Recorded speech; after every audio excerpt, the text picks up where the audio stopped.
Hello everybody with the High Speed Rail America Club. It's me, Demetrius, and we got the whole crew here. Alright.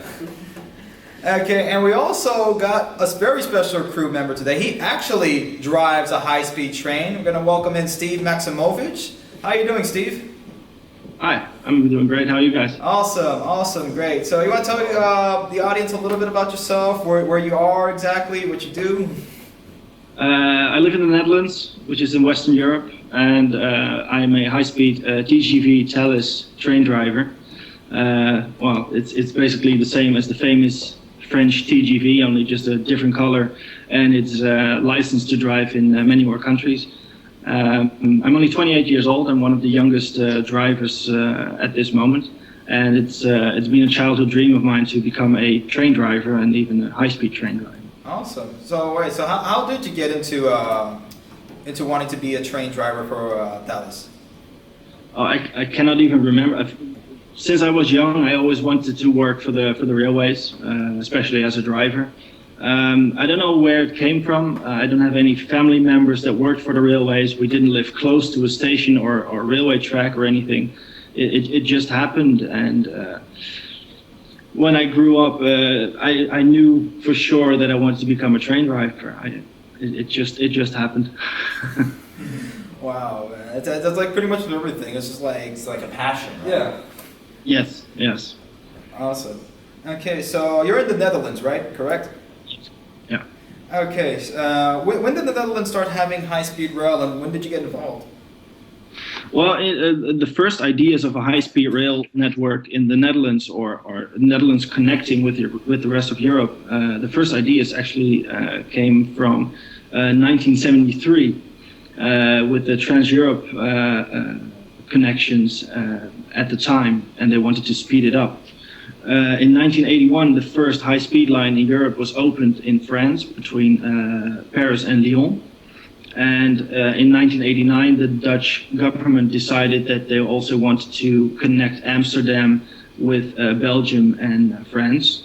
By the year 2000, they finally started building the high-speed line, and in 2009, the first high-speed service was opened between Amsterdam and Paris.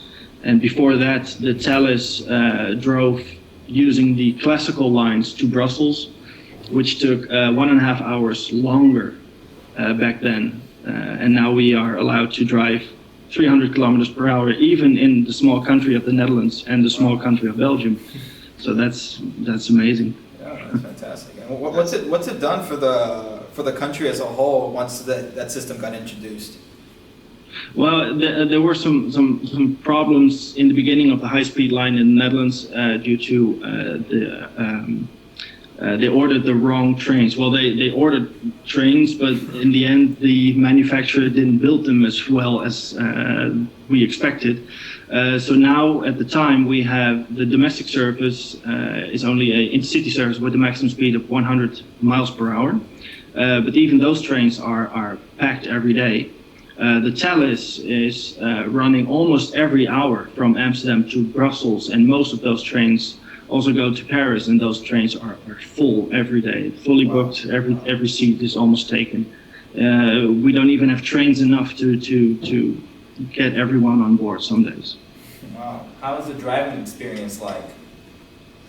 Well, it's a childhood dream that came true. It's the first time I reached 300 kilometers an hour, I was amazed of how fast everything was going, but eventually you get used to it. But still, sometimes you just need a moment to sit back and enjoy the experience, and even when things get normal and get used to it, I still appreciate every day of this job that I'm allowed to do. Right. And correct me if I'm wrong, Steve, you're the youngest person ever to become a train driver for the Thalys trains, right? As far as I know, I'm the youngest for Thalys. Yeah, in Belgium and France, usually the older drivers are the ones that get the opportunity to drive the TGV trains because it's at the end of their career, or they have a certain experience. In the Netherlands, age doesn't really matter. So I was 25 when I applied and also got hired immediately. Wow. And by the time I was 26, I was fully licensed on TG Vitalis on not only the Dutch but also the Belgian railway networks, which has different laws and rules and different signals, and you need to learn everything. So it was pretty tough, but it was worth every minute. That's definitely an accomplishment. There's a whole bunch of people we know who are like 26 that can't even drive a car. Welcome to Miami. Yeah, he's like driving 200-mile-an-hour bullet trains. I mean, like that's amazing, man. It really, truly is. So, Yeah. I mean, is it difficult with all the controls? And I know like the trains go to different countries also too, and they have different regulations and languages. For example, right? If you're going from the Netherlands, you're going to be having Dutch signs, or going into France, then the signs turn French, or the regulations are French, right? Yeah, every country has their own rules, and every, well, a red signal is a red signal. You need to stop in front of it. Yeah. But other than that, everything can be different. Basically, driving a train is well, it's a little more complex than learning to drive a car. But even then, in the end, you will be having a sort of routine that some things will become easy to do. Later on, yeah, there are every country. I think the Belgian rules are a little more tough than the Dutch. Well, in the Netherlands we obviously speak Dutch. In Belgium they speak Dutch and French. I'm only licensed to drive till Brussels, so I'm allowed to just speak Dutch till Brussels. If you drive more southern than Brussels, you need to speak French, of course, because you are also crossing the border with France. Our Belgian and French colleagues are driving on that route. But it's a very complex job, but that's what makes it so special. Okay, so give us like a little bit of the controls. And by the way, everybody, Steve also has a YouTube channel also too as well, where he films him driving the trains also too, and also some of the trains and some of the stations as well, and some time lapses. I mean, if you guys want to see this, we also have some of the footage that we put as well in the documentary. Steve provided that, so we want to give a big thank you to Steve as well for doing that. Yeah. So we're gonna put the link right here. We're gonna pop it out in the couple points in the video. We're gonna have it popped out right now. And also, if you scroll down and you go into the description, we will also have where you can go and subscribe and watch Steve's videos as well, where he drives the high-speed rail trains over in Europe. Okay. All right, cool. Appreciate it. For sure, man, for sure. Especially now, since security is becoming a huge concern, especially what happened on the train where you had the terrorists that almost shot up everybody, and thank God we had there were some American tourists who happened to be armed forces members there that stopped that, and also what's going on in what happened in Paris, that tragedy that happened there. What are security measures on a high-speed train to prevent such derailments, and also with the passengers and terrorist situations? Well, let's start with the derailments. Derailments are very, very rare. Weird thing is, last week, I think it's the first time in history that there was a deadly TGV accident on a TGV. We were doing a test run to Strasbourg, I think. I don't know what happened, but usually the security system we use, it's ETCS, European Train Control System, that will become the European standard. And derailment by overspeed basically is impossible.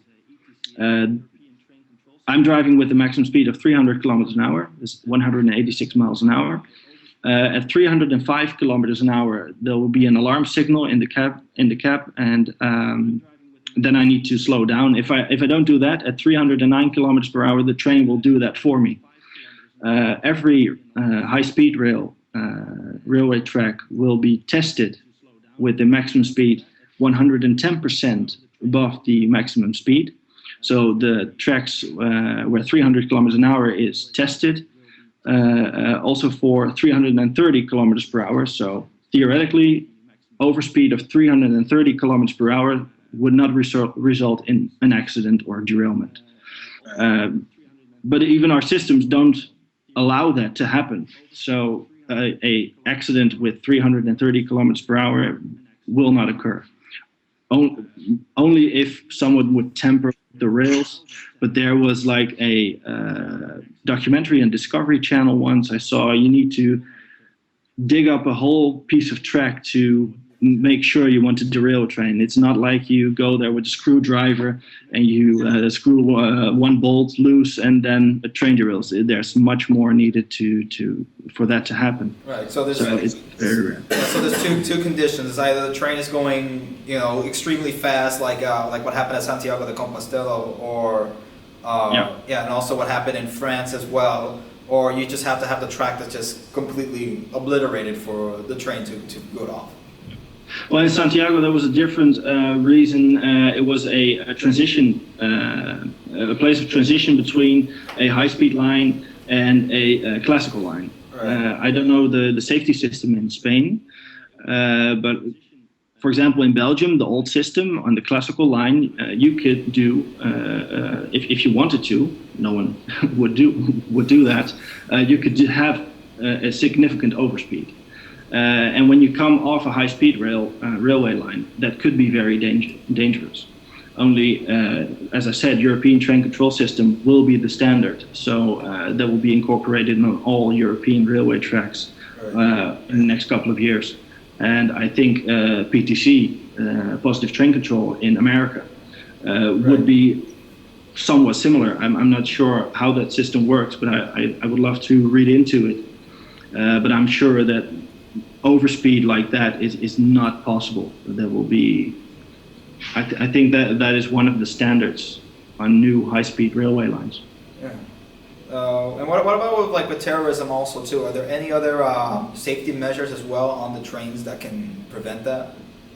Well, especially since the terrorist that was in one of our trains, it was a Thalys train from Amsterdam to Paris, where a terrorist wanted to shoot everyone. And luckily, we are still thankful for the American Marines that were in the train. It was amazing because that could have been a real disaster. Yeah, absolutely. Since then, there is much more police on the train stations. We have even bomb-sniffing dogs every now and then in the train, on the stations. We are going to get like a terrorist training to see if you see something on the station that doesn't belong there, or just to be a little more alert on certain issues that you would take for granted sometimes. Right. Yeah, it's similar to like how New York, they have the system of like if you see something, you say something. Yeah, something like that. I think that will happen in Europe as well. Okay, so all right. Let me see. Last question, since we are based here in America, a lot of people in the United States have misconceptions about high-speed rail, from things to like noise, profitability. Could you clear some of that up? Well, every infrastructure project has its downsides, but also upsides. Of course, there will be a little more noise. There's even one county in the Netherlands that is still complaining about the noise, but that was because of the trains that were initially ordered. They were much quieter than the trains that run on the track right now. So it's not really something I could compare with. But I do understand some of the people that can be bothered by a new high-speed line or new railway line. Mainly, I think it's just being afraid of something new, especially in America. I mean, you guys don't have a real high-speed line. You got Yacela Express, but it's not really a high-speed line like we have. I already see you laughing. Yeah, we had a bad experience on that train, and pretty much like this is it. This is as fast as it goes. Well, and our trains, regular in-city trains go faster, so that's just completely different. Yeah, that's the sad thing. I mean, like I'm looking at you guys' trains, even like the regular trains that you guys have are faster than our fastest trains. Yeah, our regular trains are running at 87 miles per hour, and that's by European standards very slow. Oh, man. Yeah, in Belgium, 100 and 125 miles per hour is very common on new regular domestic lines. And I need to bear in mind, Belgium is about the size of Maryland. Right. And has 4 high-speed lines. So it's ridiculous that America, such a great country, doesn't even have a normal high-speed railway line. Yeah, I mean, okay, the airplane will always exist, and I think airliners shouldn't be afraid of high-speed rail. Right.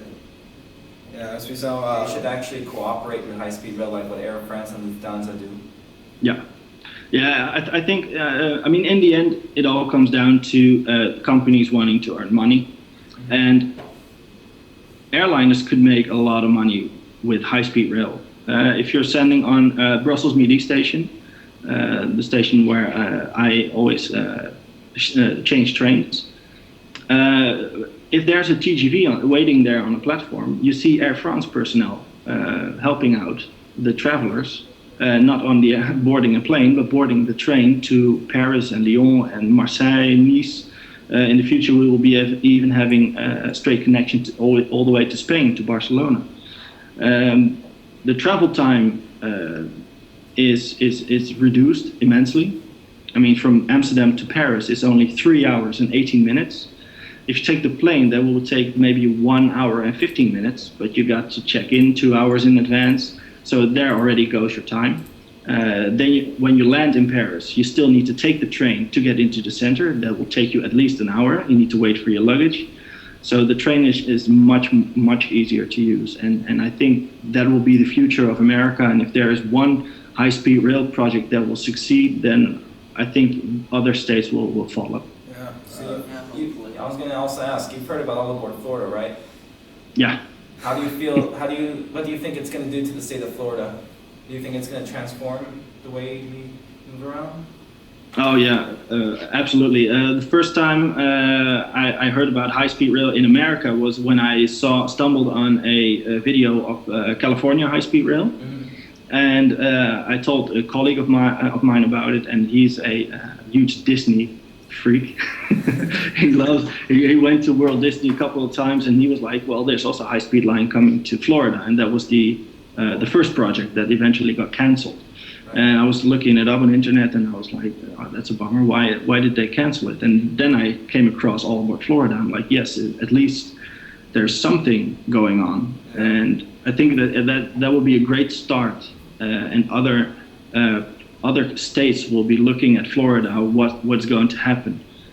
So everything is under a magnifying glass. I think in Florida, everything needs to be perfect. But if it succeeds, then the entire country will start using high-speed rail. I'm really convinced that will happen in the future. Right. So I mean that's the thing with like All Aboard Florida. Even though it's not technically high-speed rail, it's higher speed rail. Definitely an advancement. We Yeah. crawl before we run. And I think that's a lot of states like Texas and California. They're looking at what Florida does, and if Florida goes, everything will succeed for everyone else. And if Florida doesn't succeed, then that's going to be it. But I mean, looking at the future of America, what do you think in that? How do you think it's going to work for high-speed rail in America? Well, it's a really slow progress, but I think in a couple of years there will be multiple high-speed rail networks. That they will start building multiple rail networks, and in the end, but that's the far future. I think that all those networks will be combined into one big network, and that you could theoretically take the train from LA to New York. It will still be faster to take the plane, but you at least have the choice. And not everyone will go from LA to New York, but some people will use it from LA to Vegas or Salt Lake City, and from New York to Chicago or other cities. And then you got a few people that will take the entire route, because you need to have more options than just a plane and taking a car from New York to LA. Well, yeah, it's possible, but that will take you a couple of days. So, yeah, I think if you go to Europe, you don't need to rent a car. You can just buy some train tickets and you can go anywhere you want. That's impossible in the United States.